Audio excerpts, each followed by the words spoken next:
If you're getting ready for your very first Royal Caribbean cruise, there are some things that I'm going to share with you in this video that will save you time, money, and a whole lot of frustration.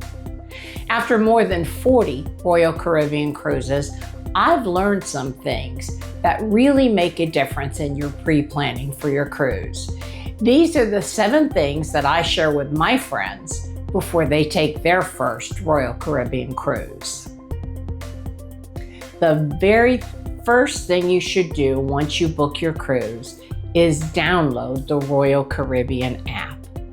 Honestly, this tool will become your best friend for cruise planning and also after you're on the cruise. Once you link your cruise, you can perform your check-in, view your set sail pass, schedule excursions, schedule specialty dining, see the daily activities and plan what you're going to do when, browse the restaurants. You can even see the menus in the main dining room and all the menus at the specialty restaurants. Spend a few minutes exploring the app and getting familiar with it. Don't wait till you're at the cruise terminal to figure out what exactly is in the app. Now that you've downloaded the app, there are some dates that you're going to want to be aware of. What surprised me on my first Royal Caribbean cruise was that not everything opens at the same time. Now, the first date you want to make note of, 45 days before your cruise, you can check in. Now, the benefit of checking in early is that you get first crack at board time. If you want an early board time, you have to be one of the first ones to check in because the early board times go fast. So mark it on your calendar. A lot of people stay up to midnight so that they could check in right after midnight and guarantee they're going to get one of those early slots. The next date you want to be aware of, on the Icon, Oasis, and Quantum class ships, you have to book the entertainment. So for the ice show and the comedians and the diving show, all of the big entertainment has to be booked. So this usually opens on the first day 1 month prior to your sail date. So if you're sailing October 15th, the usual date for it to open would be September 1st, but that's not a hard and fast rule. So I start checking 2 months prior. Now, a lot of these shows sell out, and if you wait till the last minute, there's a good chance they will sell out. One other thing you can do, if a show is sold out when you go to book it on your app, when you get on the ship, go to the box office. Go there first as soon as you get on the ship. There's usually some slots open for each of the shows that you can go ahead and book then. But again, the easiest way to do it is book it on the app. Now, the next thing is book your excursions early. You don't have to wait until you're checked in to book your excursion. As soon as you book your cruise, start checking. The excursions are released at really different times. So I start looking as soon as I've booked the cruise because there usually are some excursions available. Some of the really popular ones sell out, so it's good to book them early. Now, I book mine early and then I watch for sales. Because if they come up later on a 30% off or some other type of sale, because Royal Caribbean has a lot of those sales, you can go in and cancel your booking and rebook it at the sale price, and you will get refunded that money, the difference in the price. Actually, you'll get refunded for the first excursion and then you'll pay for the second time that you book it. So I usually get all of my excursions on sale, but just in case one I really want isn't going to go on sale. I book it as soon as it's available to make sure it doesn't sell out. Now, your luggage probably won't show up to your room till later in the afternoon, and I've had mine come as late as after dinner. So it's best to always pack a carry-on. In the carry-on, the things that you'll want to make sure you put in there: your boarding documents and your passport, your wallet, your purse, your money, your medications, your charging cords. And I always add a swimming suit bag to put my wetsuit in, and a book that I might want to read by the pool.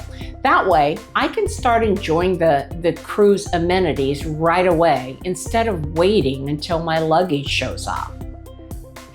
There are some things that I bring on every cruise. They're inexpensive, but they end up saving you either time or money when you're on the cruise. And one of my favorite things are magnetic hooks. Magnetic hooks hook to all the walls in the cabin because they're all metal. And they're a great place to help you store your beach hat, your lanyard, your swimming suit, all kinds of things. It really saves you in space and organization. And one thing I do is I buy colored metal hooks. In the beginning, I bought just plain silver. And what I found was that sometimes I forgot to pack them because they kind of blended into the walls and I really didn't notice them there. So now I have purple. The purple ones stand out and I don't forget them. So that's a really good thing to bring on a cruise. Some of the other things that I bring on every cruise is a power cube. That's a cube that you plug into the outlet because on most of the ships there are not very many outlets. So if you bring a power cube, you plug it into the outlets, and then it's got connections for your different cords for your phone and your whatever it else is, your watch, your smartwatch, anything else that you want to charge. That's kind of important to have that.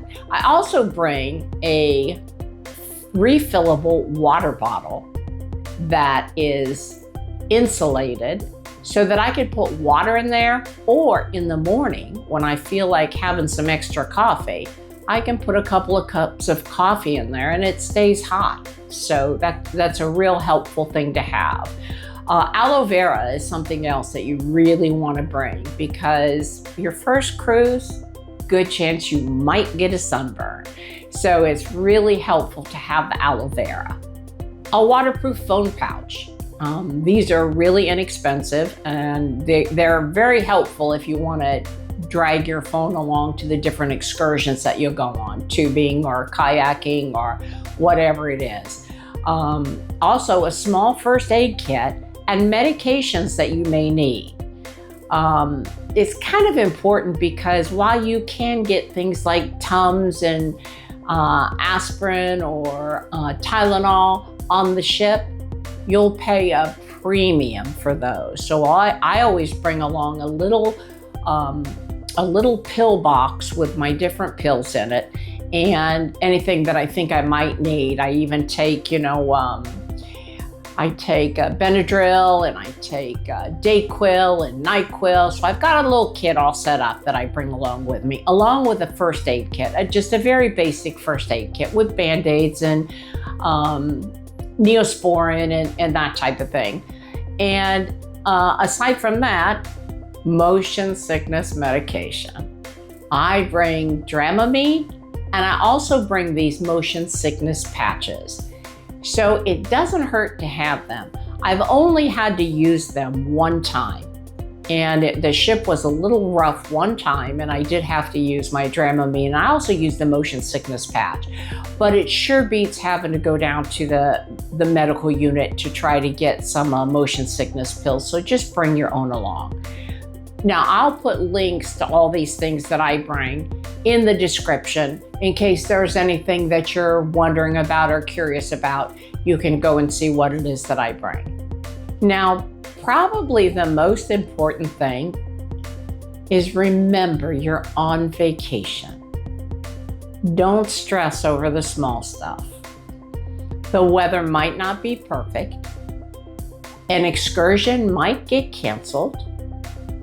You might have to wait for a couple of elevators because they might just be too crowded. You know, all of these things are really not that important. Remember, you're on vacation. You should just sit back, relax, and enjoy yourself. You know, some of my most memorable times on cruises weren't those things that were planned, but they were those things that just kind of happened. Like having coffee on the balcony as the sun comes up. I mean, it's just such a great thing to do. And meeting new people. You just never know who you're going to meet. That's always a great surprise for me because I meet so many great people on cruises. Or maybe it's watching the sunset from the top deck. Again, these are the kind of things that make your vacation enjoyable. So sit back, relax, and enjoy it. I hope these tips help make your Royal Caribbean cruise a little bit more enjoyable. Now, if you found this video helpful, I'd really appreciate it if you'd hit the like button and subscribe. Every week, I share tips on cruising on Royal Caribbean and just ways to get more value out of your vacation. Now I'd like to hear from you. What one tip would you pass along for someone going on their first Royal Caribbean cruise? Leave a note in the comments. I read all of them. Remember, come and cruise with me. I'll save you a seat at the slot.